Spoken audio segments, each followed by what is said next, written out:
जय हिंद। इस लेक्चर में हम डिस्कस करेंगे कॉम्बिनेशनल सर्किट की introduction.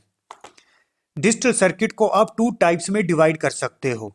One is combinational circuit, second one is sequential circuit. अब कॉम्बिनेशनल सर्किट क्या होता है?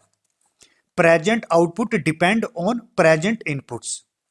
कॉम्बिनेशनल सर्किट में जो प्रेजेंट आउटपुट होती है वो सिंपली प्रेजेंट इनपुट पे डिपेंड करती है। कॉम्बिनेशनल सर्किट क्या होता है? सिंपली आप प्रेजेंट में इनपुट अप्लाई करोगे और आपको आउटपुट मिलेगा। आउटपुट ये किस पे डिपेंड करेगी? Only on inputs.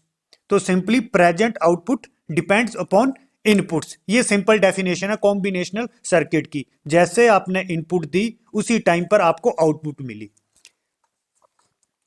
Combinational circuit में हमें फीडबैक की रिक्वायरमेंट नहीं होती।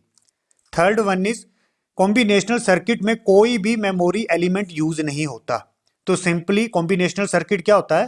Present output depends on present inputs. और इसके एग्जांपल्स क्या हैं? Half adder, half subtractor, full adder, full subtractor, multiplexer, demultiplexer, encoder and decoder. इन सभी को हम आने वाले लेक्चर में वन बाय वन डिस्कस करेंगे। Procedure to design. अब कॉम्बिनेशनल सर्किट को डिजाइन कैसे करते हैं, उसका प्रोसीजर क्या है? First step, identify the input and output. First step में क्या होता है? अकॉर्डिंग टू अवर रिक्वायरमेंट हमें इनपुट और आउटपुट को आइडेंटिफाई करना है। मतलब हमें कितनी इनपुट्स चाहिए और कितनी आउटपुट्स चाहिए। फर्स्ट स्टेप में हमें आइडेंटिफाई करना है।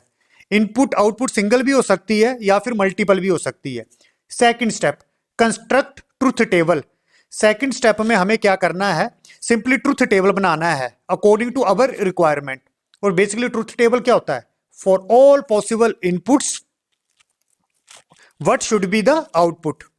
थर्ड स्टेप, जब हम ट्रुथ टेबल डिजाइन कर लेंगे, अब इस ट्रुथ टेबल के लिए हमें लॉजिकल एक्सप्रेशन लिखना है। तो simply write logical expression in SOP और पीओएस। लॉजिकल एक्सप्रेशन के लिए हम दो टेक्निक यूज करते हैं, आइदर सम ऑफ प्रोडक्ट और product of some.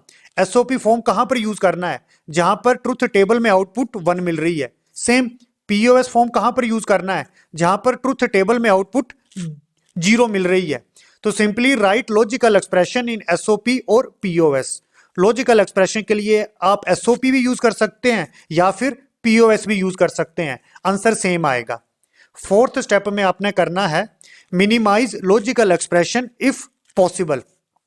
Third step में हमने लॉजिकल एक्सप्रेशन ले लिया, अब हमें इसको मिनिमाइज करना है अगर ये पॉसिबल है तो। मिनिमाइजेशन के लिए हम क्या यूज करते हैं? सिंपली बूलियन अलजेब्रा या फिर के मैप। और last step, implement logical circuit. और लास्ट में हमें लॉजिकल सर्किट बना देना है। तो स्टेप्स क्या हैं? Initially identify the input and output. Second step क्या है? Construct truth table, write logical expression for truth table.